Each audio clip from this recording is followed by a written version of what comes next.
Olá, bem-vindos ao Innovation for the Future Game World Builder interview.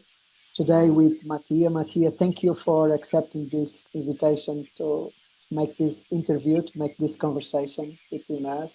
You have been living in Portugal in the south, in the Odemira municipality for several years, and you are one of the co-founders of Game World there that I'd like you to present in your words. It's Mosaic Village. Can you say more about that? What is Mosaic Village? I feel like I'm now since 10 years here. And I went through several cycles of, I would call it experimentation in community living. And right now, Mosaic Village is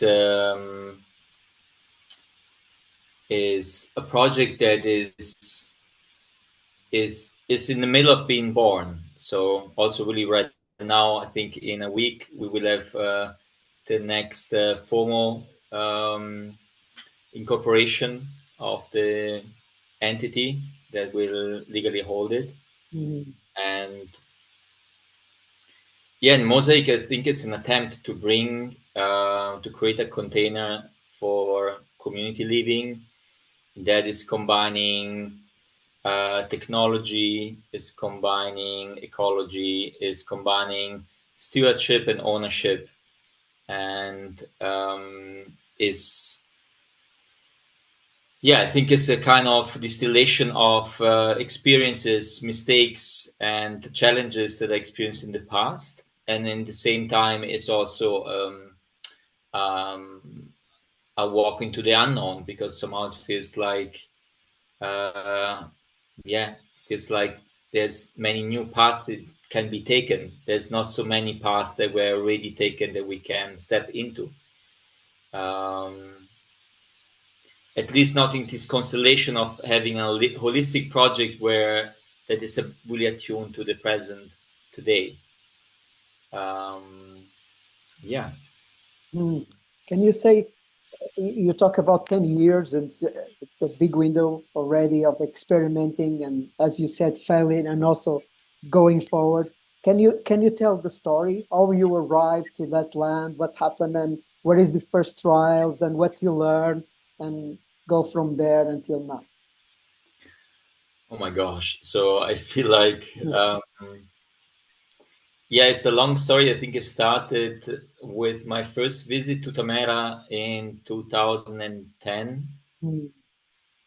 And I went there just out of coincidence. So I actually went there with a friend, but I was not at all interested in community living. But it was a spark for me that sparked my curiosity. So I think from that year on, me and my partner at that time, we started to realize, okay, there's definitely different ways how to live in a sovereign way, and connected to nature. And community can be a container for transformation, for personal transformation. And in that time, I was really curious around the topic of relating, and less about, let's say, free sexuality, but it was really an inquiry of, okay, how can I create a sustainable relationship? And why is a community needed for that, to have a healthy relationship? Why I need more people around me, and why I need my brothers close to me, why what is a social container where really life can thrive. And so we started the journey of exploration from permaculture and sociocracy and nonviolent communication and Byron Katie work and shadow work and constellation work. So I think it was just a time, end of my 20s, where I felt I needed to absorb and take in as much knowledge as possible from all the tools that were alive in that time. And and I was somehow living half in Berlin and half in Portugal. I would say 2/3 in Berlin and 1/3 in Portugal in that time. And I was a digital nomad in the same time. And in Berlin, there was this co-creation, creativity, and music and art merging together. It was a very sparkly time. While the communities that we started to visit, they felt a bit like still coming out of the wave from the 70s.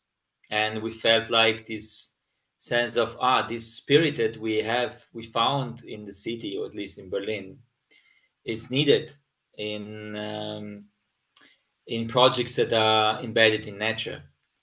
And so there was like I studied design and art before, so I was very much coming from the creative context, and I felt like, we need to bring art, we need to bring fresh ideas and new tools within more experimental frameworks, because I felt like the cliche of community that I had in mind in that time, and most of the communities that I found were not so inspiring for me.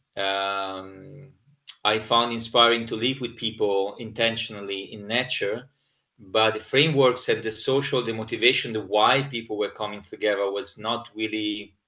I didn't felt met in the project that I visit, and maybe in that time, Tamera was still maybe the most experimental place that I felt was, a lot of sparks. And and I was living a bit in this echo chamber of a young man that had all possibilities in front and all possible options on how to live.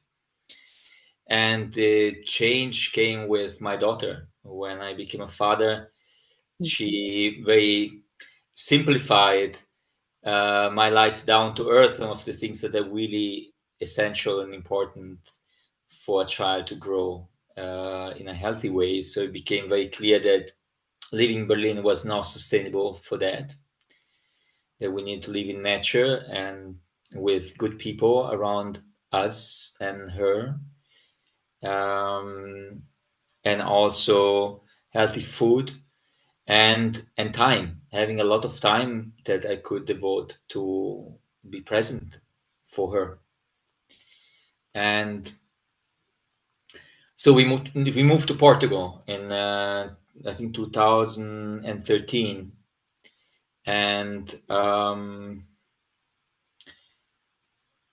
the fire was already burning in our hearts in initiating a project. And so in quite short time, I think 6 months, somehow we were a group of people that had exactly in that moment this impulse to say, let's start something new. But I would say mainly me and my partner were the driving energy for initiating it.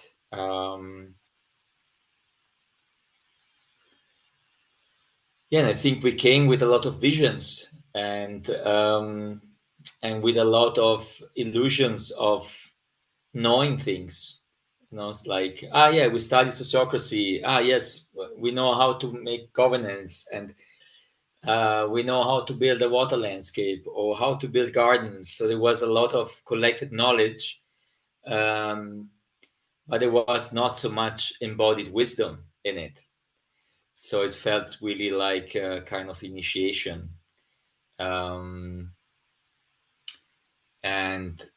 I think it was also a time of maybe, probably there was a lot of enthusiasm and there was a lot of fears and insecurities that we were still putting aside.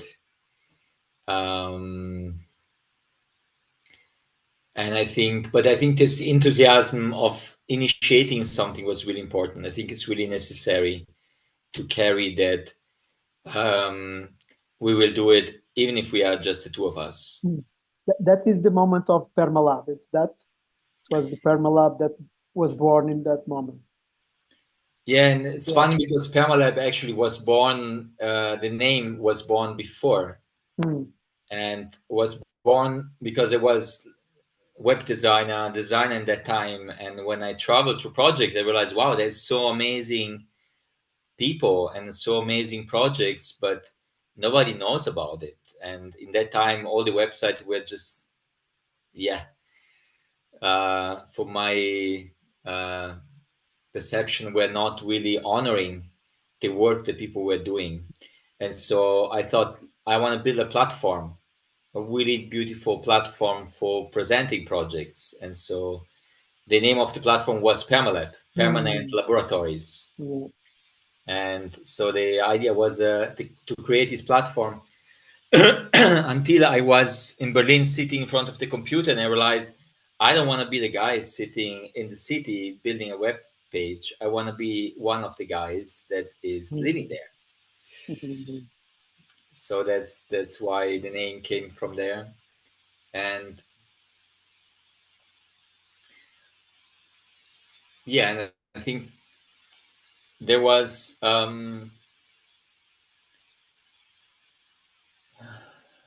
to continue the story. I feel like I would say that there was a sequence of personal initiations, of really meeting my own edges and my own shadows, as well also really meeting collective shadows in terms of like, what is this topic of ownership, of trying to create a new paradigm on a land that is cutted in straight lines from humans. So I found there were a lot of challenges, and I feel they are still there to somehow transcend all paradigms, and being able to create something that is really aligned and still in communication with the reality that we have globally today. You guys bought the land. You are a group, several people. You bought the land. You start doing the work there in that land, and you start facing the challenging. What I'm hearing is that you find facing the challenge of the governance and the embodiment, the governance in the context of that land and that project there, and also the ownership, how to govern the land and the ownership thing. Can you say more about the learnings that you brought about that? I mean, just really honestly, I think the first challenge was that the group, how the group was formed. It formed out of an inspiration. So I think we were like 8 people before we bought the land, and we did intensive time in the Tumbana in Tamera of a week. And it was a very nice balanced group because we had really elders. We had 2 couples coming out of Czech and a couple coming out of Tamera. And then we had 2 really young people, was actually Matteo Tangi and Ramona in that time. And then other 2 people that were also in the group. And it felt really balanced. It felt we could hold the space. It felt there was enough experience there. And then we decided to do the second retreat time or intensive time. But we felt like me, my partner, and other 2 of the people in the group, we decided we have the resources. Let's buy the land and let's have this intensive time there. The result is that the 2 couples that came from Tamera and from Czech realized that they could not step out of a community and step in directly into a new one. So they could not commit in that time. And so the group that remained was a group of unexperienced people, so including me, in really what it takes to be in community, what is the level of vulnerability that you have to bring to the table. And also, I also realized that, and I think it's a dynamic that is also present now, is that there's a journey to be done to come to a place where you feel the confidence of stepping into initiating a project like this. And the people that are stepping in because there's other people that are doing it, they somehow missing out that journey. So in that time, I felt like me and my partner were really coming from 6 years of longing to plant our trees, to see them grow, to build gardens and building lakes. And there was a lot of energy in our body to do that. While I felt the people that decided to step in more or less spontaneously, I felt this charge was not there in the same way. And yeah, and I feel we were all prepared, myself too, in terms of governance. So, and mainly I would say personal governance. So how we were governing our own emotions and feelings and fears. And so I think after 3 months, it was just me and my partner and my daughter that was 6 months. No, it was 1 year old, that remain on the land, on running it. Yeah, and I feel like the first chapter was a bit like an exploration of what it means actually when you start a project. What is the landscape and the territory of people that are coming to these projects and what they are looking for? And so in that time, I remember that we realized, okay, we have a vision, but I think there's a vision here that needs to emerge, and we have to see what it is. And so we decided for 2 years to not send anybody away from the land, and having a yes for everybody to come. And somehow to switch off this power of ownership on the land. And it was a very intense journey. I felt like it was very magical with a lot of synchronicities, but also really challenging to hold somehow, also as a young family. And I felt also, me and my partner, I think we were just partner in crimes in terms of exploring new way of living, but we were not like a romantic couple fully dedicated to building family together. It felt more we are dedicated to build a larger family. And I think we, in this pioneering phase of 2-3 years, we came close to a burnout, both of us, in different ways. And at the same time, we learned a lot. So it was also a lot of learning. But it was not easy to balance. And I see it also a lot here in Alentejo, in this caring for, showing up in the role of parents in the early years of a child and running a project in the same time.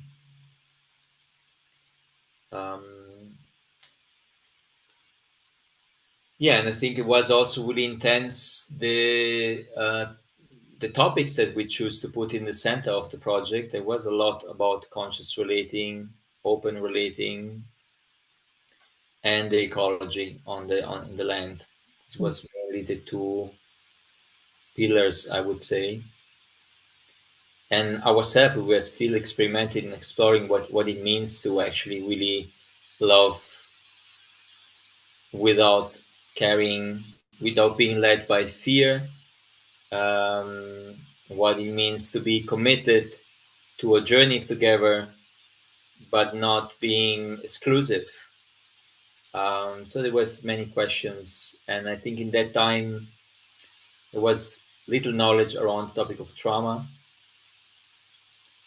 There was little about the topic of integration and co-regulation, self-regulation. So I feel right now, if I'm thinking about that time, I think it was really, really naive. How we started, and now also how we navigated these times. And so, yeah, it was magical. It was messy. It was really touching. And maybe just to short a bit the story, because it's 10 years summary is a lot. But the basic realization in that time was that because we had a lot of people coming and say, hey, that's the way how to do things. You have to have one practice, you have to have forum, or you have to have NVC, or you have to meditation. And no, let's go for the medicine plans. No, it's all about conscious sexuality. And I realized this illusion that there's one way. Also, really observing that everybody needed different tools and practices to come in deeper connection with themselves and others. So we were dogmatic in not being dogmatic. Mhm.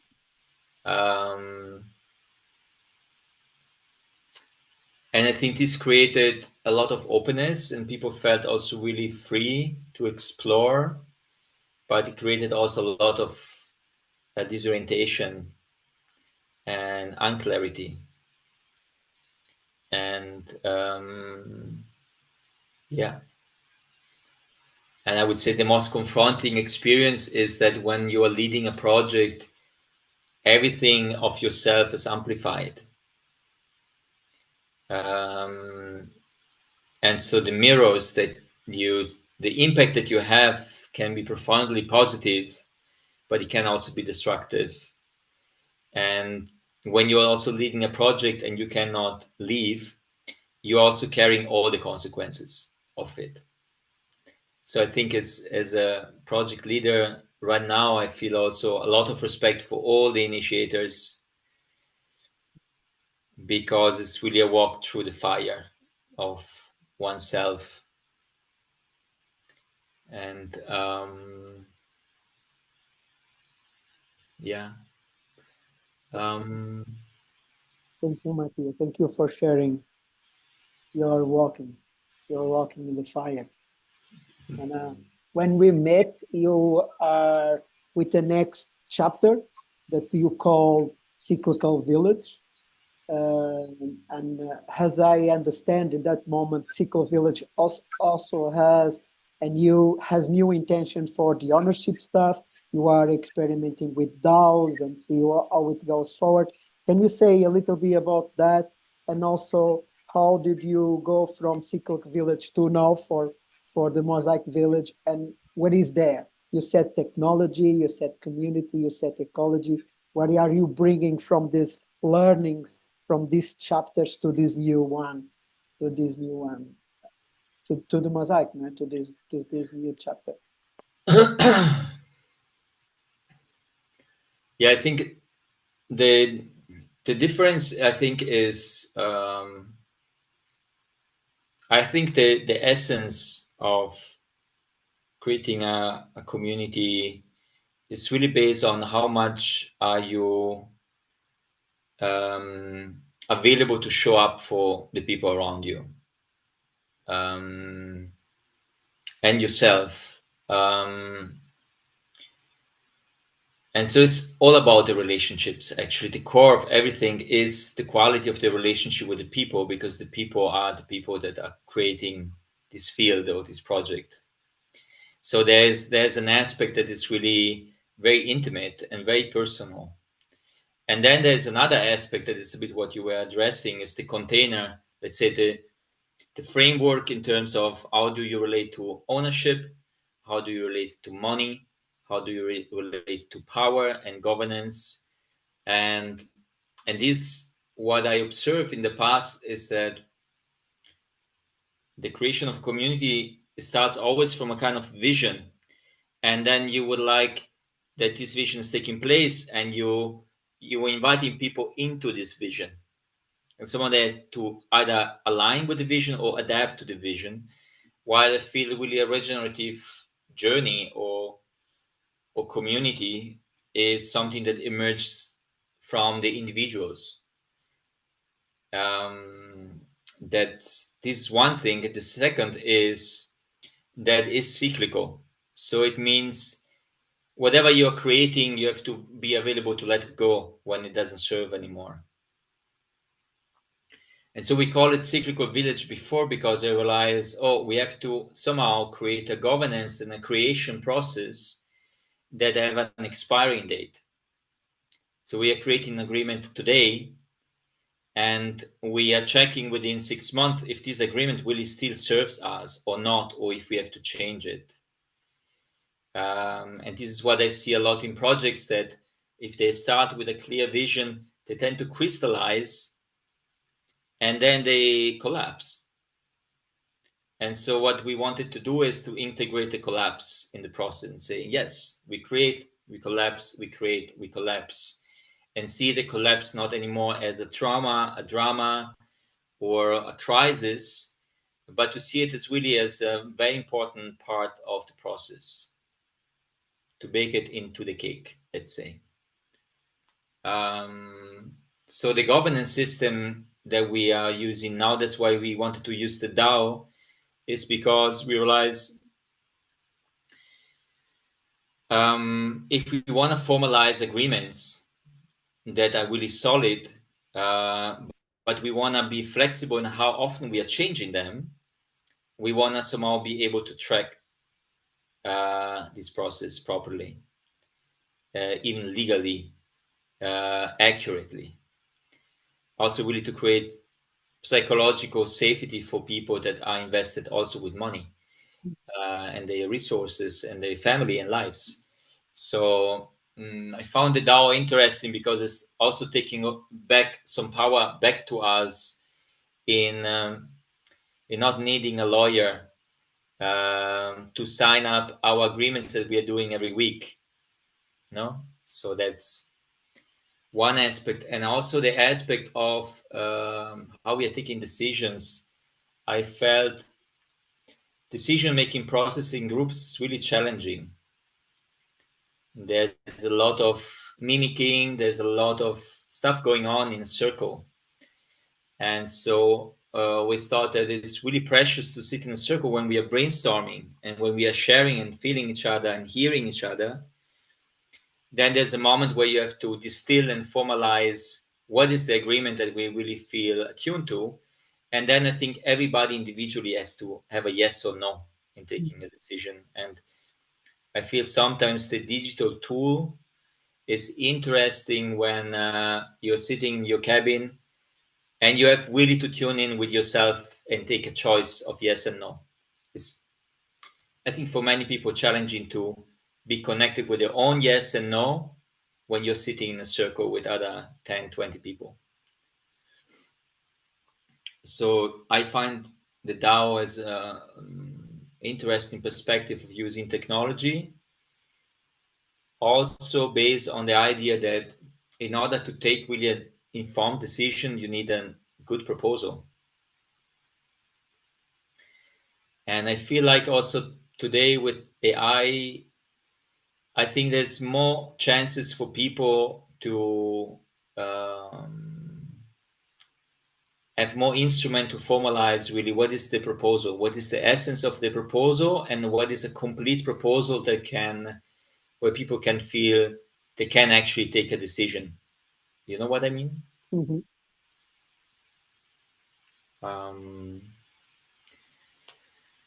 And then the ownership topic, we were battling with this topic because somehow we feel that the earth should be not owned.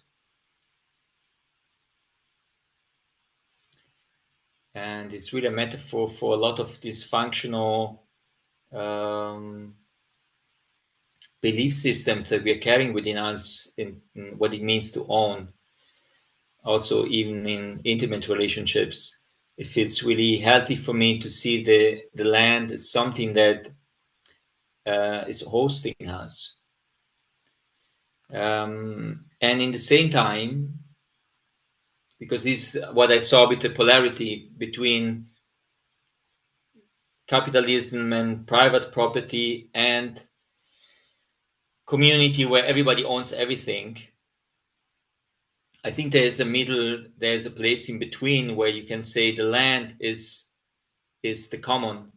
We are taking care all together for that. But what we want to create on top of it is an expression of our individual in our individual expressions or our collaborations and co-creations. So we are shaping our model where the land ideally is moving towards being a land trust, and there's private ownership of what is created on top of it. Either there's a collective ownership or there's really a private ownership. So if you would build your own cabin, this is your cabin on top of the land, and you can sell it, you can rent it. It's your creation, and everything that is created is based on a proposal to the people. Say, I would love to build a greenhouse. I collect the fundings for it, and maybe I would like to have 2 other people in the team, but everybody can spark a new idea and coming into the expression of their own gifts inside of a community. So we would like to combine these 2 aspects, with the intention that the next generation will not need to pay for the land anymore, because I felt this is a big burden for many community projects, is the initial investment to buy land. And so the idea is we want to free the next generation from having to fight to buy land, but really to offer that. And then to see what is the succession of generations in a project that is intentionally purpose-driven, and what is the legacy we want to leave behind. And this is also a question on are we leaving it for our children, or are we leaving them for their children, the young adults that want to show up and want to live here in a place like this? No. Yeah, so this is a bit like the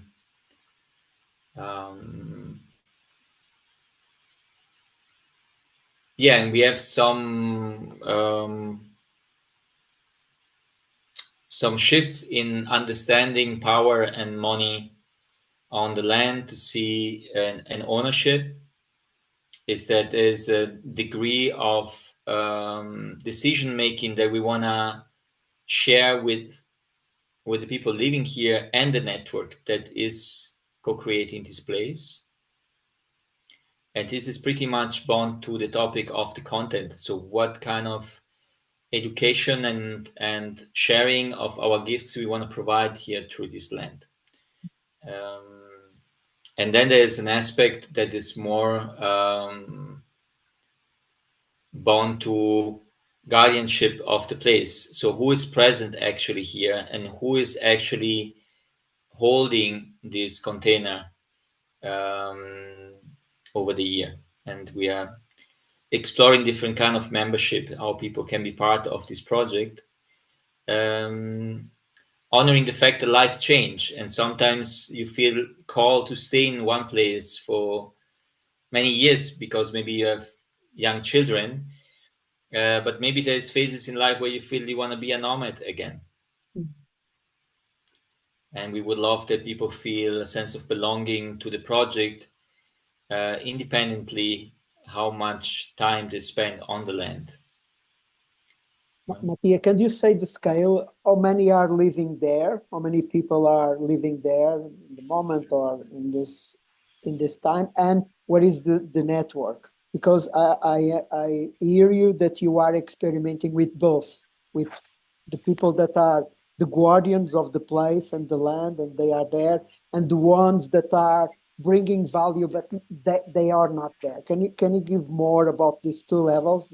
It seems a very interesting experiment that you. I mean, what I saw in the last 10 years is that you have people that want to stay. You have people that are exploring over a longer period of time, like 3, 6 months, 1 year. Then you have people that are like butterflies. They like to pass by for 2 weeks and then they move on. And then you have people that are coming every year. So now we are here now 10 adults and 3 children. And in this precise moment, let's say from core members that want to be resident here, we are 5. Mm-hmm. And then there's a couple of other nomads, people that feel like I have still an anchor point in the city, in Berlin or elsewhere. I would like to have a second home. And I feel, I would say this right now, 3-4 people. Then we have people here that are here now since half a year, and I would like to stay longer.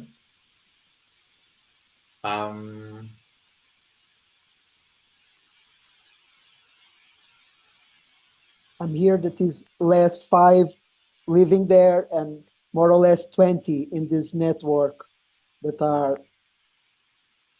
Yeah, I mean, the network is much larger, but in this moment, we didn't actually went out with the project. We didn't publish the website. Is in the making.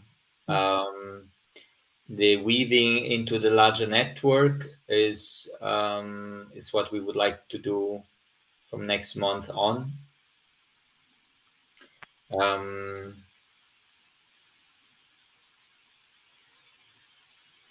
Yeah, what can I add to this? I'm very curious with that model and how you guys are making the governance of that, how you are bringing that to the DAO and to the agreement, and also to the ownership, because you are playing also with the ownership of the land and the funding of the stuff that is there. Can you say more about that? It seems a very interesting experiment.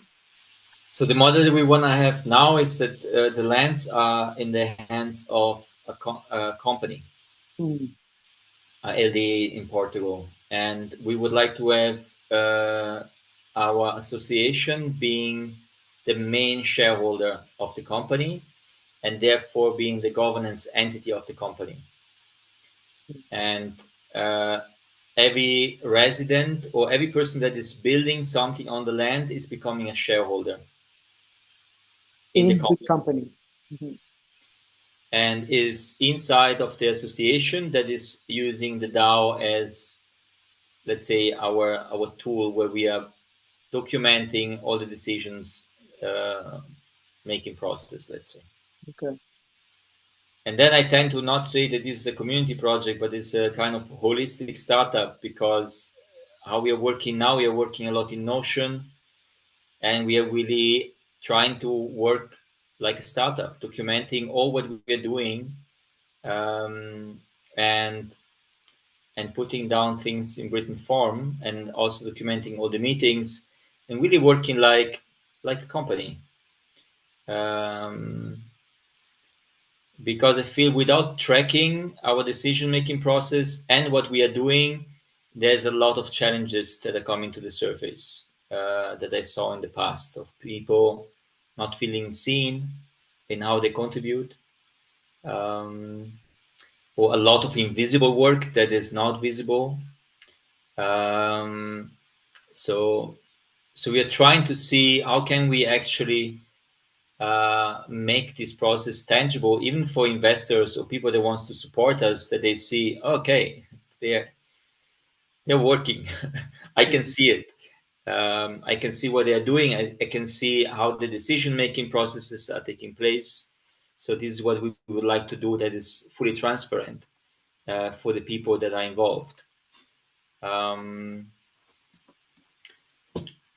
And we would like that in the company you are a shareholder, and you have extra contracts, smart contracts on what you're building.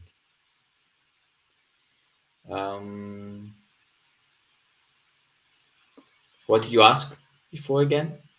Yeah, that's it. The model that how you guys are governing. You already talked about the land that is in the company. The association is the main shareholder of the company, and the people that are building stuff are also shareholders in the company. And if And how you are governing this? You are using a kind of sociocracy or other kind of stuff? How do you So now in the association, as I understand?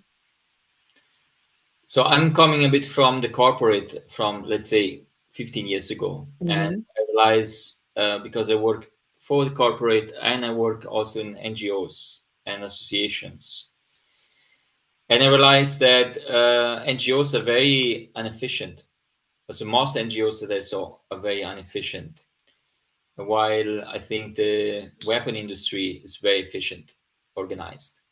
So what I realized, I don't think there is one model of governance that is accurate for every project. So the idea is that we have a basic sociocratic system within the members, the core members of the project, Mm-hmm.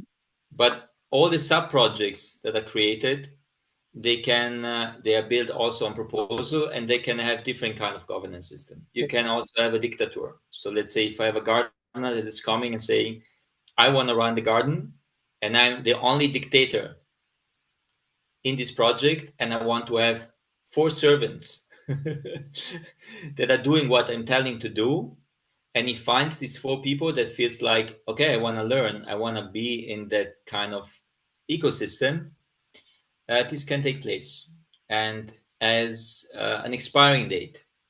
So you say, I want to run the project with a governance system of the dictatorship for the length of a year, and then there will be uh, a meeting where you will see also with all the members to see, is it something that can be continued? Is it functional? Is it dysfunctional, or it needs some changes?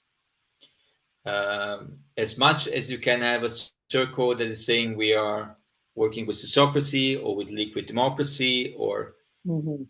is feeling like what is the most efficient way of organizing people around a goal or a project. Yeah, and the teams and the teams that are built for the projects decide what kind of organizational technology they will use in doing that. Yeah. They will use all the DAO. Everything will be inside of the DAO, but the way how they're taking decision will be different. Yeah. Um, and this is a bit like this because I feel, especially in these last 5 years, I see there's more and more individuals that are coming more into alignment with themselves and with how they want to share their gifts, and they don't want to compromise their own path for merging inside of a group. So I see there's a lot of individualism, but in the same time, there's more and more alignment. And so I see people coming here and they say, this is what I'm in service to. This is my practice. This is my gift that I want to contribute with. And I would love to have a place where people feel like they can do that here. And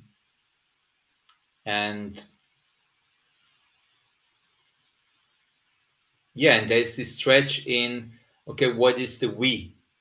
So when do we are acting from a we space?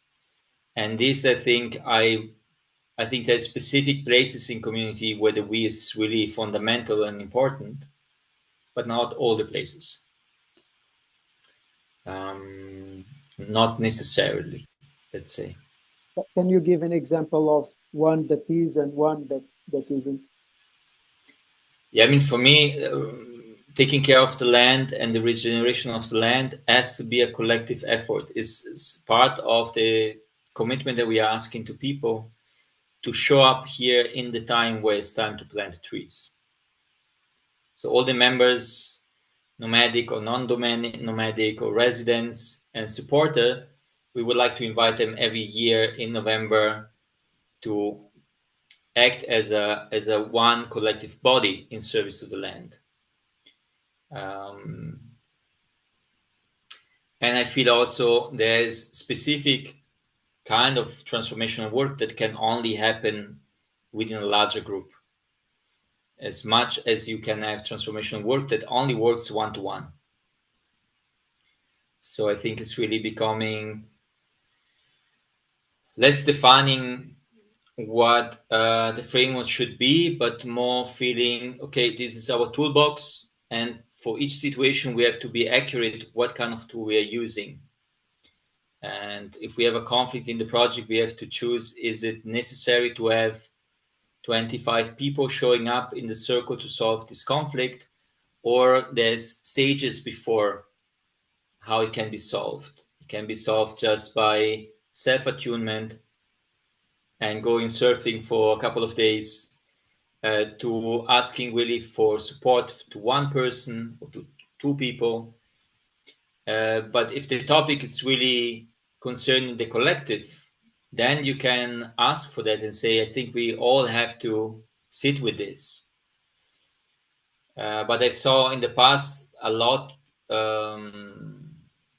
was somehow take it for granted that everything what is personal nature is automatically also concerning everybody in the project. And I think this was overstretching a lot the capacity of the people. Yeah. Thank you, Matthias. Thank you for sharing this journey. I was not expecting, to be honest, as we start the conversation, that we went here, and it was very rich, because there isn't so many projects that are willing to experiment as you guys have been experimenting in 10 years, with different approach, with different contexts, and ready to fail. And as you said, integrate the collapse as part of the design. That is a very interesting experiment, and I celebrate that. I celebrate the path where you guys are discovering. I was very enthusiastic to listen that you are arriving to a structure for a new experiment. And when I start listening to you, I listen what the guys of Inspiredly is also experimenting, and they are doing in New Zealand, and also with this context. It was, oh, how amazing is this? That guys are doing that, and you, with a completely different process, also are arriving to the same tenets, to the same context of that design of some tools is for the group, and some processes are other groups, some processes are individual, some processes are one-to-one. Some teams use this kind of organizational technology, but this team is a completely different one, and we are all accountable in this DAO thing. Yeah, it's very interesting to see how you guys are experimenting in different contexts, and I celebrate that you really open yourself in this context and share your wisdom and your learnings, and because it's this, nobody knows how it will work. Yeah. It's a walk into the unknown. Yeah, that's it. And yeah, thank you for really bringing that to the table and putting that to the table. I'm touched to hear you and to see the resilience and the persistence, and going down and taking the head up and designing in you, and continue going forward. Thank you for that.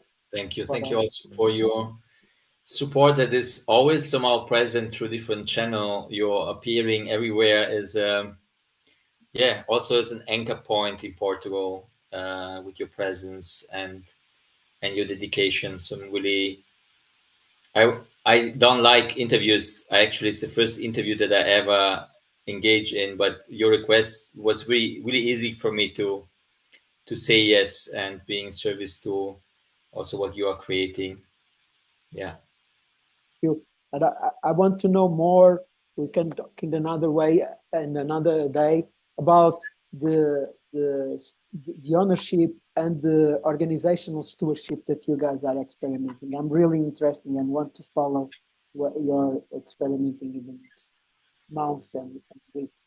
And I'd like to finish this conversation with a question, a more personal question, like how you describe yourself. Where is your essence? When you look to yourself and who you are, how you describe? What is the essence of Mattia? Oh my gosh.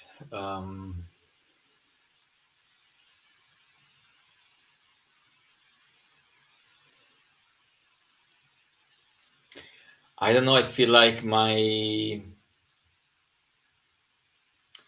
think the strongest medicine for me is curiosity and the gratitude for the challenges that are coming on the table through this journey. I don't know if there's really an essence now that I can express about myself. I feel there's such a strong evolution happening within me and around me and the people around me as well. Yeah, I mean, right now I'm a bit called Papacino here. It's like I'm a bit like a papa figure here also because I have my daughter here, but also because I'm somehow holding this project in this liminal moment of transition. So I'm a bit like the host right now of the place. And I really love people. That's, I think, one thing that is really necessary in community. You need to really love people. Yeah, so I don't know exactly how to respond to your question.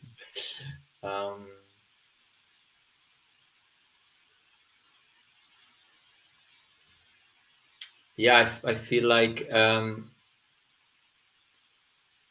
there's this tendency to project leader on me or initiator or visionary, but actually I feel that I have many leaders around me, all in their very special way. And I just find that it's difficult for me to find something more exciting to do than what I'm doing here now. And this relationship to the land and to the elements here is also like a guide. It's more the leader of everything here is really the environment. So I tend to stay loose from every identification with what I am and what I'm not, because it's changing all the time. Yeah. Thank you, Mattia. Thank you for coming with me in this journey, in this conversation, and Thank you. bring yourself to the table. That's really amazing to listen from you and from what you guys are experimenting there. Thank you, and hope to see you soon. Yes.